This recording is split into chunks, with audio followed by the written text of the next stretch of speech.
네, 여러분 안녕하십니까? 손상진입니다. 아투 초대석 오늘은 국민의힘 삼선 의원 하태경 의원 모셨습니다. 안녕하십니까? 예, 반갑습니다. 네. 하태경입니다. 요즘 국회 상황이 아주 복잡한데 이렇게 시간을 내주셔서 감사합니다. 먼저 우리 아시아투데이 처음 오셨죠? 예, 독자들한테 인사 말씀 좀 해주시죠. 예, 아시아투데이 오늘 처음 방문했는데요. 저 굉장히 놀랐습니다. 사실 저도 언론에 관심이 있어서 이제 새롭게 신흥 언론이 성장해서 자리를 잡는다는 게 얼마나 힘든지 잘 알고 있습니다. 근데 아시아투데이가 변하는 이런 시대의 언론 환경에 잘 개척하고 이겨나가서 어느덧 중견 언론으로 자리를 잡고 있다는 걸 알게 되었습니다. 그리고 이제 유튜브 시대에도 지금 발빠르게 대처를 하고 있고, 그래서 아시아투데이가 한국만이 아니라 이름 그대로 아시아에서도 앞서 나가는 언론이 될 거라는 그런 깊은 인상을 받았습니다. 아시아투데이 한번 힘껏 응원의 박수를 보내드리겠습니다. 네, 감사합니다. 예. 그 박수의 힘을 받아서 예. 더욱더 열심히 노력하도록 하겠습니다. 자, 우리 그 하태경 의원 지역구가 부산 해운대 갑이죠? 예. 예, 그 해운대 갑 지역구에 뭐 자주 내려가실 텐데 요즘 그 지역구 내려가면은 가장 그 관심되는 이슈가 뭔가요? 그 가장 많이 듣는 예. 이야기가 있는데요. 예. 추미애 장관 이야기를 많이 합니다. 아, 그래요? 예, 예. 딴 게 아니라 추미애 좀 빨리 쫓아내달라.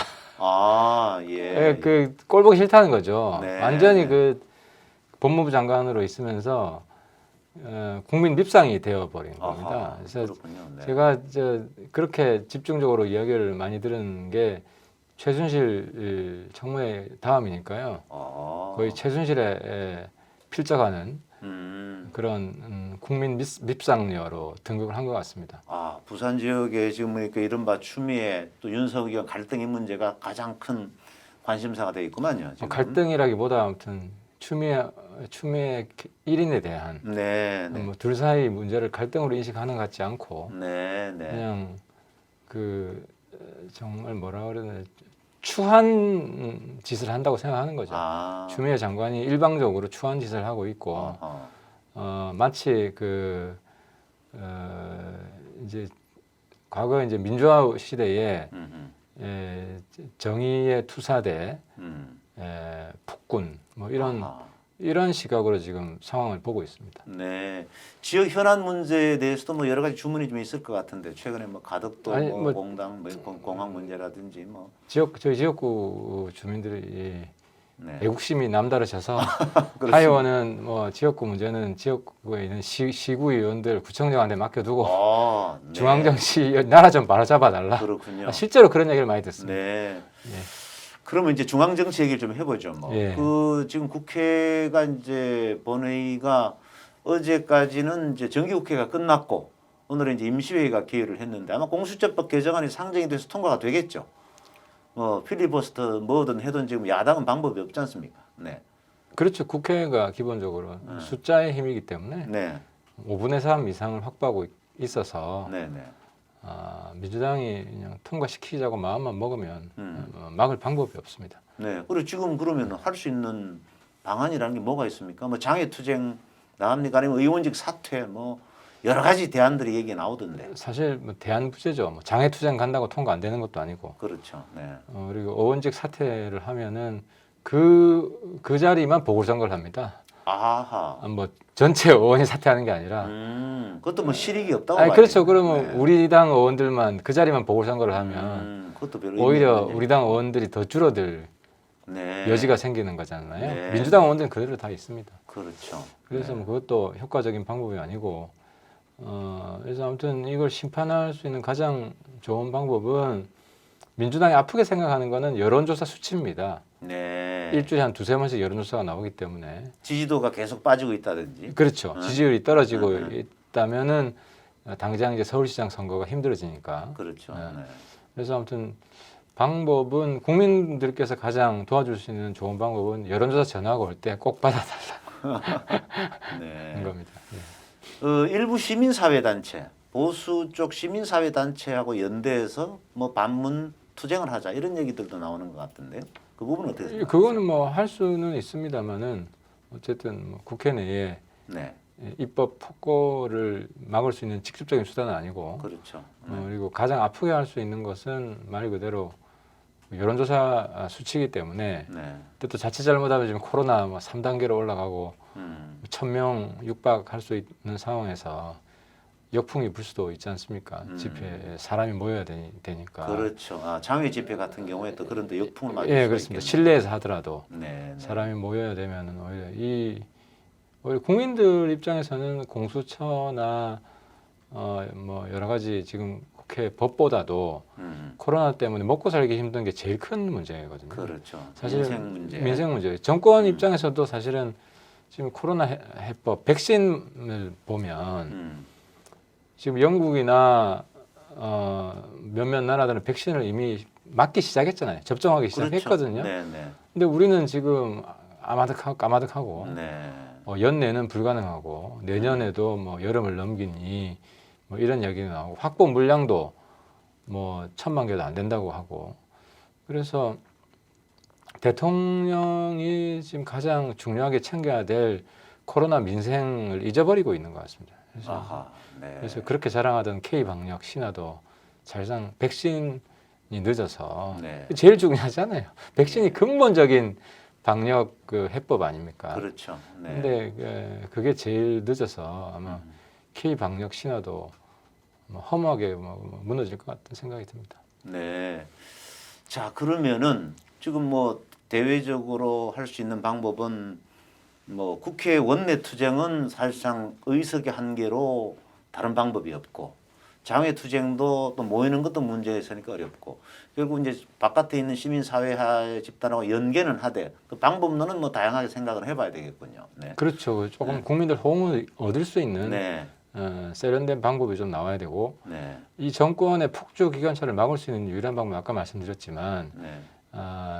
자신들이 너무 막 가서 네. 막 가서 정권을 빼앗길지도 모른다 음. 하는 우려가 들면 네. 스스로 변할 겁니다. 예. 그래서 정권을 뺏길 수도 있다는 걱정이 들게 만드는 그런 여론이 네. 나오는 게 제일 중요합니다. 그 과거에 그 국민의힘당이 출범하기 전에 미래통합당에서 과거 태극기 세력하고 집회를 한 그런 것 때문에 장애 집회에 대한 두려움이 있는 것 아니냐 또 그런 또 지적도 있어요. 그래서 지금 외부 세력하고 손을 잡는 부분도 조금 조심스러워야 된다는 그런 지적을 하는 분들도 있습니다만. 그건 일리 있는 말씀이십니다. 이게 그 며칠 전에 어젠가 그젠가 나온 여론조사를 보면 굉장히 충격적인 게 그 윤석열 대선 후보 지지율은 28%가 넘는데 국민의힘은 정당 지지율이 22%밖에 안 됩니다.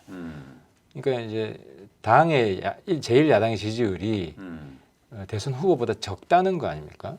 그만큼 이 우리 당이 갇혀 있다는 거거든요. 그렇죠. 네. 그 갇혀 있는 이유 중에 가장 큰 이유 중에 하나가 이제 강경 보수 세력. 이게 너무 휘둘리는 당이라는 이미지가 아직도 있습니다. 네. 있기 때문에 주로 장애 투쟁하면 나오실 분들이 그 성조기도 같이 들고 나오는 그리고 아직도 뭐 탄핵의 강을 넘지 못해서 뭐 탄핵 배신자들 물러가라 이런 분들이 주로 장외에서는 다수를 이루고 있기 때문에 장애 집회를 하면은 뭐 코로나 상황에서 하는 것도 바람직하지 않지만 그 장애 집회 이야기를 했다가는 오히려 국민의힘 저당은 아직도 옛날 보수한테 휘둘리는 정당이다. 네. 그래서 완전히 지금 안 그래도 그 확장이 안 되는 이 가장 큰 문제인데 더 갇히게 될 가능성이 있습니다. 국민의당하고는 어떻습니까? 안철수 대표가 있는 국민의당하고는 연대해서 할 수 있는 그런 방법은 없나요? 그러니까 이제 연대를 할 수 있는데 이제 시너지가 뭐가 있냐 이 문제가 있지 않습니까? 근데 이제 시너지가 국회 내에서는 글쎄요, 뭐 103석이고 3석이니까 합쳐봐야 뭐, 이제 별로 실제 큰 실익이 없고 그리고 이제 서울시장 선거에서도 이제 충분히 합칠 수 있는데 지금 국민의당 안철수 쪽 당 쪽에서는 마땅 후보가 없기 때문에 이제 연대의 주체가 없는 거죠. 네. 후보가 있어야 이제 같이 연대해서 음. 연합 후보를 낼 텐데 좀 그런 좀 문제점이 있습니다. 네. 자, 오늘 또 이제 윤석열 검찰총장에 대한 징계위원회가 또 열립니다. 아마 그 뭐 오늘 결론이 날지 또 며칠 더 걸려서 단계를 거칠지 모르겠는데 결론은 정해놓고 가는 느낌이 꽤 있는 것 같다는 얘기들이 나오는데 윤석열 총장이 만약에 징계나 해임이나 이런 게 나왔을 때 어떤 방식으로 윤 총장은 대응을 할 거라 보십니까? 윤 총장이 국민들의 신뢰를 얻는 이유 중에 하나가 네. 일관되다는 거거든요. 정권이 바뀌어도. 아하. 네. 그러니까 윤 총장이 사실 박근혜 최순실 특검 네. 그래서 박근혜 전 대통령을 감옥 보낸 사람 아닙니까? 그렇죠. 그리고 이명박 대통령도 감옥 보낸 사람입니다. 네. 그래서 이제 문재인 대통령은 자기 편이다.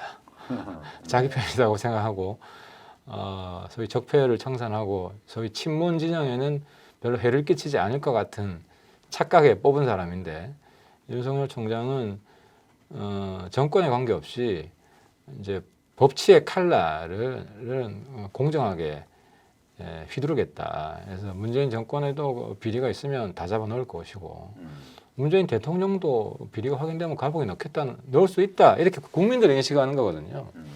그래서 지금 문재인 정권에 탄압받고 있다는 인상 때문에 지지율이 오른다기보다는 윤석열 총장의 어떤 숨이 일관된 이런 헌법 수호, 법치 우선 이런 가치가 저 사람은 믿을 수 있는 사람이다. 적어도 네. 법치를 존중한다는 그런 면에서 국민들이 높이 평가하는 거 아닌가 생각이 됩니다. 아, 그러니까 윤석열 총장이 여론조사에서 1위 나오는 이유가 반문재인 정서만 있는 게 아니고 윤석열 총장 개인의 어떤 여러 가지 원칙, 소신 그렇죠. 그런 데 대한 박수를 보내는 지지도가 합쳐진 것이다. 이렇게 이제 분석을 하시는 그렇죠. 거죠. 그래서 예를 들어 노무현 지지하던 사람들도 네. 윤석열 보면서 어떤 일관된 원칙과 가치가 있다. 저 사람은. 네, 네. 그리고 보여주고 있다. 네. 이렇게 좀 호소력이 통하는 부분이 있는 것 같습니다. 또 윤 총장이 또 지금 해임이나 뭐 어떤 강한 징계를 받아도 본인이 이제 그것을 불복하는 또 여러 가지 소송을 제기할 거 아니에요? 그 참 추미애 장관이 너무 빈틈이 많아서 네. 빈틈이 많아서 그 일 처리가 꼼꼼하지 않고 보면 네, 네. 그래서 이제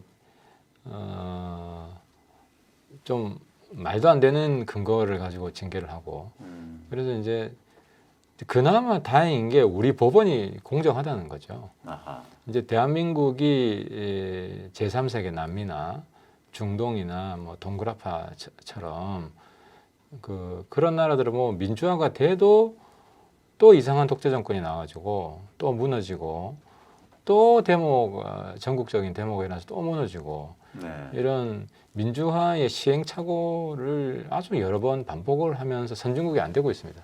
네. 동남아도 그렇고 예, 태국도 보십시오. 민주화 시했다가 또 쿠데타 일어나고 또 민주화 시 일어나서 더 뒤집고 그렇죠. 이런 네. 걸 반복하고 있는데 그 결정적인 차이가 뭐냐면은 그쪽은 법원이 사법부가 일종의 충견처럼 노릇을 해서 네. 국가의 균형추가 안 되는 겁니다. 예. 근데 우리는 사법부가 국가의 중요한 고비마다 혼란을 가중시키지 않고 질서를 잡을 수 있게 균형을 맞춰줬습니다. 예를 들어서 노무현 전 대통령 그 탄핵 때도 그때 아마 탄핵을 시켰으면 나라가 아마 폭동으로 갔을 겁니다. 네. 마찬가지로 박근혜 전 대통령 탄핵 때도 탄핵이 부결됐으면 아하.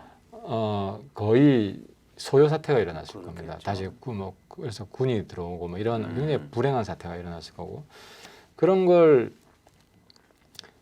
잘 관리를 했거든요. 네. 그래서 이제 사회가 안정이 되면서 이제 경제도 더 발전할 수 있었고 그래서 이번에 윤석열 총장 직무 정지 때에도 법원이 명쾌하게 그건 직권남용이다. 오히려 추미애 당신 감옥 간다. 이런 짓 계속하면 그래서 아마 이번에 징계비 뭐 결론은 뻔할 겁니다. 또 윤석열 자르기로 나올 텐데 법원에 가면 또 회복이 됩니다. 회복이 되고 근데 지금 이 정권은 윤석열 또 안 자를 수도 없고 외통수에 걸려가지고 네. 지금 이제 무리한 일을 계속 벌이고 있는데 네. 그럴수록 추미애 감옥 갈 이유 하나만 더 늘어나는 겁니다. 그 좀 전에 사법부의 어떤 역할에 대해서 상당히 긍정적 평가를 하셨는데 보수 일부에서는 김명수 사법부를 신뢰하지 않지 않습니까? 뭐 불신하는 이유가 있죠. 네. 있지만은 우리나라 이제 판사 개개인의 자율성이 굉장히 높습니다. 아하. 네. 판결들을 보면 예. 그래서 뭐 모든 100%가 다 그렇진 않죠. 음. 않지만은 아주 이제 다수의 판사들이 네. 그 중요한 시국 사건에 있어서 판결을 했을 때 네. 오히려 박수를 더 받았죠. 네. 그래서 아마 윤석열 총장 이번에 징계가 떨어지더라도 그 집행 정지 가처분을 하게 되면 네. 윤석열 총장이 반드시 이길 겁니다. 아하. 알겠습니다. 그 최근에 이제 국회 내에서 여러 가지 뭐 지금 공수처법만 관심을 갖고 있지만은 이제 정보위 간사를 하고 계시지 않습니까? 예. 국정원법 개정안은 통과가 됐습니까? 그게 이제 뭐 내일이나 예정이 돼 있고요. 아하. 그것도 이제 통과가 된다고 봐야 되겠죠. 국정원의 대공수사권을 경찰로 넘기는 법안 뭐 이런 거죠. 그치, 근데 그 법도 있고, 근데 사실 저 경제나 민생에 영향을 끼치는 네. 악영향을 끼치는 법안들이 더 많은데 그게 별 부각이 안 돼서 아하. 네. 이번에 좀 심각한 법 중에 하나가 노동법도 좀 개약이 된 게 있는데 네. 어떻게 이게 바뀌었습니까? 그거 하나 소개를 드리면 네. 해고자도 예. 퇴직자도 네. 노조에 가입할 수 있게 돼 있고요. 네. 그러니까 노조라는 게 노동하는 사람들의 모임이잖아요. 예. 그럼 해고됐거나 퇴직했거나 하면 노동하지 않는 사람들이 어. 노조에 가입을 해서 어느 노조에 가입한다는 거야? 다니는 직장 일반 노조에 기업 노조에 기업 노조에 기업 자기가 노조에. 다니던 직장에 예 그렇죠. 그리고 뭐 정교조에도 가입할 수 있고 아하. 이렇게 돼 있어서 심지어 이제 노조가 파업하면은 사업장을 점거하고 하지 않습니까? 네. 그러니까 그 시위를 공장 안에서도 할 수 있어서 그 이제 생산을 방해하거든요. 네. 근데 그 현장에도 이 퇴직 노동자, 퇴직 노조원이 들어갈 수 있게 해놓고. 아, 근데 네. 이제 퇴직자가 딴 게 아니라 해고자 이런 사람들이 전문 대목군이잖아요. 그렇죠. 그래서 네. 법을 위반해가면서 폭력 시위를 한다든지 점거를 한다든지 이런 사유 때문에 이제 법을 위반했기 때문에 해고가 된 거거든요. 네. 범법자들이란 말입니다. 이런 이제 범법자들이 이제 뭐 이제 노조원이 돼가지고 이제 전문 시위꾼들, 대목꾼들이 생산 현장에 계속 뭐 파업이나 점거 이런 거를 주도할 수 있게 해놨기 때문에 아마 정말 우리나라 기업인들 기업하기 싫을 겁니다. 네. 한국 떠나고 싶을 겁니다. 중대재해무서특별법인가 있죠. 뭐 저 재해가 일어났을 경우에 사주가 책임지고 하는 그 부분 아직 통과는 안 그건 됐죠. 통과가 안 됐고 네. 이제 중대재해를 예방하는 건 맞는데 네. 그렇다고 해서 그 재해가 일어나는 이유들이 다양하지 않습니까? 예. 현장에서 그 부주의로 나는 경우도 있고, 근데 이제 그 인과관계를 무시하고 기업주를 막 처벌하면 누가 기업하고 싶겠습니까? 그래서 이제 그런 민주당이 이 정도를 가려야 되는데 기업이 있어야 파업도 할 수 있고 이제 파업도 못합니다. 기업이 없는데 무슨 파업을 합니까?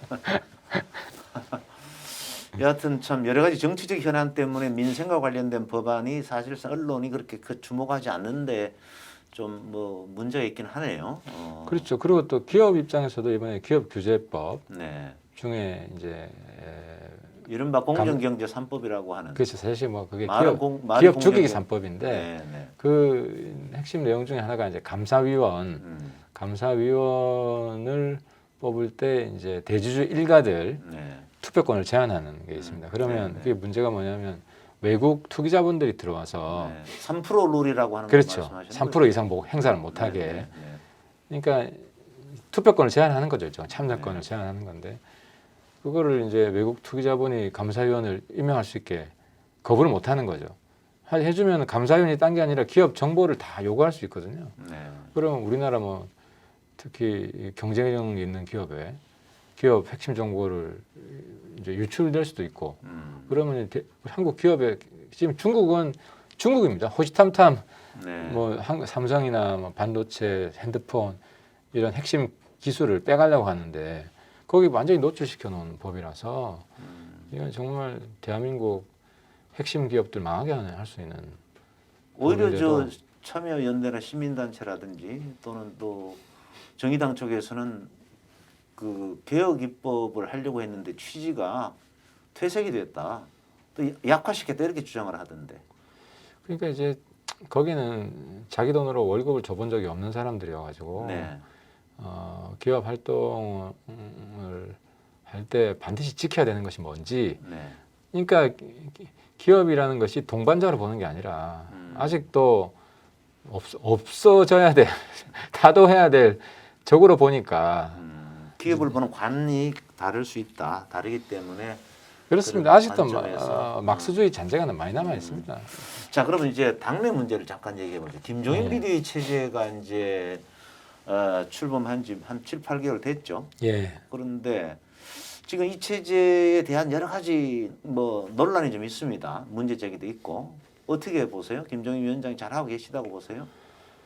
저는 과거의 대표보다는 잘하고 있다고 봅니다. 상대적으로. 네. 사실 제가 뭐 실명을 거론하지 않겠습니다만은 음, 이번 총선 전에 대표를 하셨던 분들 네. 오히려 당이 더 힘들어졌잖아요. 예를 들어 이제 지방선거 할 때는 그 당시 당 대표 지원 요새 오임하라고 할 정도였습니다. 도움이 안 되고. 네. 그리고 이제 이번 총선 때도 네. 어쨌든 더 힘들어졌잖아요. 의석수도 줄고. 예. 그래서 역대 이 야당 대표들 최근에 보면 오히려 플러스가 아니라 마이너스였는데 네. 적어도 김종인 대표는 마이너스는 아니다. 음, 그런 데 있어서 위안을 좀 삼고 그리고 지지율이 꾸준히 올라가고 있습니다. 네. 올라가고 있는데 여기서 질적으로 한번 이제 퀀텀 점프죠. 도약을 해야 되는데 그래서 이제 과거와 단절을 좀 명확히 더 해야 되고 그래서 이명박 박근혜 전 대통령 문제에서 사과를 하려고 했는데 이게 좀 후퇴하신 것 같아요. 후퇴하는 건 아니고 이제 당내에 좀 오해가 있어가지고 네. 근데 의견을 모으는 과정인가요? 예, 좀 오해가 많이 좀 해소되고 있는 상황입니다. 컨센서스를 모으는 과정이다 이렇게 봐야 된다 이렇게.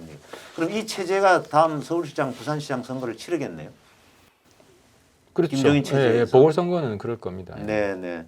자, 그러면 이제 그 뭐 서울시장, 부산시장 보궐선거 얘기를 좀 하면은 부산 지역구 출신이시니까 부산은 지금 여론조사 보니까 상당히 국민의힘 당이 전반적으로 야당의 지지가 높게 나오던데 어떻게 결과를 어떻게 낙관하십니까?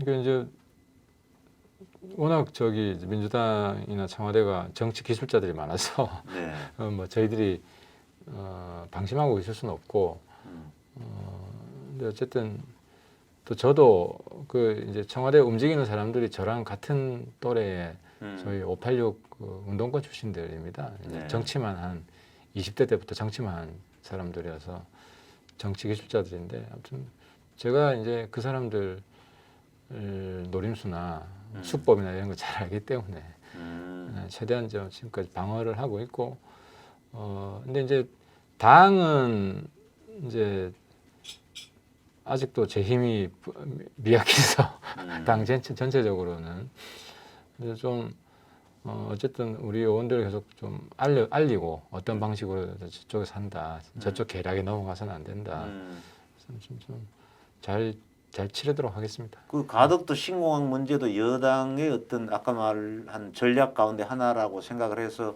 가덕도 신공항 문제에 대해서 법안을 미리 제출하고 그렇게 하신 겁니까? 그런 면이 있죠. 네. 근데 실제로 이제 가덕 신공항에 대해서 이제 수도권이나 어떤 중앙 언론에 대해서 오해를 많이 하고 있는데 네, 가덕 신공항은 이제 물류 중심 공항으로 우리가 생각을 합니다. 컨셉을. 여객 중심보다는. 네, 네. 그래서 이제 예를 들어서 영남권 물류가 1년에 한 27만 톤 정도가 항공 화물이 나오는데 그 중에 99%가 인천으로 갑니다. 아하. 그래서 물류 비용이 이제 높죠. 네. 그래서 이 가덕 가까운 데 해놓으면은 물류 비용이 줄어들 수 있고 그 물류만 이 가덕공항을 통해서 나간다고 하더라도 1년에 한 6, 7천 편의 비행기가 확보가 됩니다. 그리고 이제 여객은 그렇게 봅니다. 여객은 향후 한 20년 내에 국내에서는 없어진다. 네. 왜냐하면 그 뭐 KTX 하이퍼루프 뭐 해서 서울 부산 20분 걸린다는데 예, 이런 시대가 오기 때문에 다양한 교통 수단이 발전되기 때문에 그렇습니다. 이렇게 국내선은 여기는 의미가 제주도 없고. 비행기 빼고는 다 없어지고 국제선인데 그리고 이제 좀 대한민국이 좀 이극 체제로 발전할 필요가 있다. 이극 체제. 그러니까 수도권하고 수도권과 저 아래 남부지방. 남부지방. 근데 이제 남부지방에서는 제일 입지가 좋은 곳이 이제 부산입니다. 제가 지역구가 부산이기 때문이 아니라 네. 그리고 부산항이 한때는 아시아 최대 항이었지 않습니까? 지금 중국 때문에 한 5, 6등으로 떨어졌는데 네. 그래서 예를 들어서 일본의 뭐 동경, 오사카, 미국도 이제 워싱턴, 뉴욕 이렇게 나눠져 있는 것처럼 이제 이 부산항을 중심으로 홍콩 같은 아하. 문재인 정부는 지하에서는 생각할 수 없죠. 우리가 네. 정권을 잡아서 네. 어쨌든 동아시아에 있어서 지금 홍콩이 지금 쇠락했지 않습니까? 네. 그래서 이걸 대체할 수 있는 음. 그런 도시로 발전시키면 조그만 싱가포르나 홍콩도 인천공항 이상의 물류나 여객들을 실어 나르고 있는데 어떤 정책을 쓰느냐에 따라서 부산은 홍콩을 능가할 수 있습니다. 대한민국 사람들이 전 세계 어디 가도 잘하지 않습니까? 네. 네. 그동안 지방에 대해서 홀대를 했거든요. 네. 그 보수도 마찬가지입니다. 예. 보수도 이제 중앙을 중심으로 이끌어 나가는 전략을 썼지. 예. 지금은 모든 국민의 학력이 대졸 이상이고 예. 수준이 높아서 예.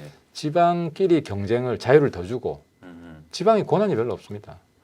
그래서 이제 더 많은 권한을 주고 발전시킬 전략을 스스로 택하라고 하면 네. 뭐 부산이 충분히 홍콩 이상의 네. 그런 발전할 수 있는 입지가 된다. 네. 내년에 뽑힐 새로운 부산시장의 역할이 굉장히 중요하다고 생각이 되네요. 그렇습니다. 이제 그 좀 보수 쪽에서 냉정하게 생각해봐야 될 게 이제 박정희 신화에서 우리도 벗어나야 된다. 이제 박정희 신화에서 벗어나야 한다. 이제 박정희 신화가 이제 개발 방식에 있어서 네네. 이제 대통령 중심으로 단결해서 한 길로 매진하는 거 아닙니까? 근데 그때 우리나라 이제 국민 교육 수준이나 1인당 GDP 수준에 비해서 지금은 뭐 몇백 배 이상 높아졌지 않습니까? 네. 그래서 그리고 미래가 그때는 또 이제 추격 전략이었습니다. 선진국을 따라잡는 그렇죠. 거고 네. 지금 우리가 새로운 창조적인 개척을 해야 됩니다. 미래를. 그러면은 시행착오가 있을 수 있기 때문에 지역별로 다양한 실험을 할 수 있게 지방의 권한을 더 높여줘야 된다. 그래서 그러면은 잘 되는 지방을 따라 배울 거 아닙니까? 우리나라 사람 똑똑하니까. 네. 그래서 뭐 경기도는 경기도식 발전을, 부울경은 부울경대 발전을, 전남은 이런 식으로 자기만의 실험을 해보고 거기서 대박 나는 곳이 있으면 다 그걸 따라하고 이런 방식의 전략을 취해야 된다는 겁니다. 자, 그럼 미국 대통령 선거가 사실상 끝이 났는데 아직까지 뭐 당선자가 법적으로 나온 건 아니죠. 예, 뭐 근데 사실 결정 난 거죠. 예. 그 조 바이든 후보가 이제 거의 확정제로 본다면 우리 외교안보 라인은 거기에 맞춰서 좀 정비해야 된다 이런 의견이 나와야 되지 않습니까? 어떻게 보세요? 그렇습니다. 그 좀 실패했잖아요. 대북 대북 관계도 실패, 실패했고 대미 관계도 너무 트럼프 대안에 대해서 준비가 없었고 네. 근데 이제 또 임기 말이어가지고 문재인 정부가 좀 골치 아플 것 같습니다. 이제 그래서 제 생각에는 좀 이제 내년 1년이 또 코로나 민생 극복하는 중요한 한 해지 않습니까? 네. 그래서 그냥 민생 경제만 생각해라. 다른 거는 왜냐하면은 미국은 코로나 후유증이 우리보다 더 심각하지 않습니까? 네. 그래서 바이든도 초기 한 1년, 2년 정도는 다른 데 신경 쓸 여력이 없겠죠. 내정에 집중할 가능성이 많습니다. 그래서 아무튼 일단 그 생각을 가지고 또 왜냐하면 또 너무 북한 외교만 할까 봐. 네. 문재인 대통령이 내가 볼 때는 이제 하나 이상 문제를 잘 처리 못하는 것 같아요. 그래서 이제 오히려 여기 집중하는 게 임기 말년을 그나마 좀 성과 있게 보내는 방법 아니냐. 뭐 또 최근에 김여정이가 그 강경화 외무장관을 비판하고 나서서 또 외교 라인 바뀌는 거 아니냐 이렇게 또 선문 사설도 그런 사설도 나오고 하는데 어쨌든 지금 그 문제에 주력할 때는 아니다. 지금 그런 얘기시네요. 그렇죠. 그러니까 사실 그것도 그래요. 뭐 김여정이 강경화 한마디 해도 강경화 도와주는 말하는 사람은 아무도 없더라고요. 이 정부 하에서. 네. 오히려 저 야당 제가 오히려 도와주는 말을 했는데 이제 그만큼 이제 문재인식 외교가 도덕적으로 파산했다. 강경화 장관 북한이 뭐 코로나에 대해서 너무 정말 무식하게 대처하고 있는 그 쓴소리 한마디 한 게 잘한 거죠. 근데 그거를 뭐 보복하겠다고 하는데도 아무도 보호해주지 않고 강경화 장관도 불쌍해요. 이런데 왜 장관하고 있는지 모르겠어요. 그냥 사표 쓰고 정부의 나왔어요. 간사신데 박지원 국정원장과는 가끔 뭐 이렇게 정례적으로 만납니까? 보고를 받습니까? 예, 그렇죠. 자주 보는 편이죠. 네. 예, 자주 보는 알겠습니다. 편이고 뭐 박지원 원장도 뭐 크게 할 일이 있을까 싶습니다. 자, 오늘 뭐 시간이 많지 않아서 다양한 얘기를 좀 더 했으면 좋겠는데 일단 또 여러 가지 상황에서 오늘은 이걸로 접도록 하겠습니다. 자, 이제 마지막으로 우리 하태경 의원께서 이제 삼선 의원이시고 그래서 그 그리고 계신 정치적 미래 포부 이런 게 있으시면 좀 한 말씀. 저희 국민의힘당은 이제 윤석열 현상이 사실 기회이자 이제 큰 위기입니다. 기회라는 것은 이제 이 정권 심판에 대한 국민 열망이 그만큼 높다. 정권 교체에 대한 희망이 커지는 것이 기회고 또 위기인 이유는 윤석열 개인의 지지율이 우리 당 지지율을 넘어가기 때문에 윤석열 개인 이후에 독자 정당 만든다 그러면 우리 당 망합니다. 보통 대선 후보 중심으로 네. 지지율이 움직이기 때문에 아하. 그래서 적어도 내년 여름까지는 우리 당 지지율이 윤석열 개인 지지율보다 높아야 된다. 그래서 이제 우리가 큰 이제 바다가 돼서 다 품어안을 정도가 돼야 되는데 그러려면은 그만큼 빠르게 강하게 혁신을 해야 됩니다. 근데 이제 당 내에서도 반발이 좀 있고 정말 세상 돌아가는 거 물정 모르는 사람들이라고 저는 생각하는데 또 이제 아프지만 내부에서 좀 도려내야 될 환부도 있고 그래서 좀 더 빠르고 더 강한 혁신을 위해서 제 좀 힘을 보태는 게 네. 이번 임기의 가장 큰 역할이라고 생각하고 있습니다. 혁신을 하는데 앞장서시겠다. 그게 무슨 구체적으로 뭐 당을 이끌 지도자, 지도 체제의 어떤 책임을 맡을 자리도 한번 도전을 해보겠다 이런 내용도 포함되어 있다고 봐야 되나요? 그렇죠. 당 혁신에 기여를 할 수 있다면 제가 뭐 어떤 자리든 도전하겠습니다. 네, 네. 예. 알겠습니다. 오늘 예. 그 바쁜 시간 가운데 오늘 제 아시아투데이 찾아주셔서 감사하고요. 예. 앞으로 또 자주 뵐 수 있도록 하겠습니다. 예, 고맙습니다. 예, 고맙습니다.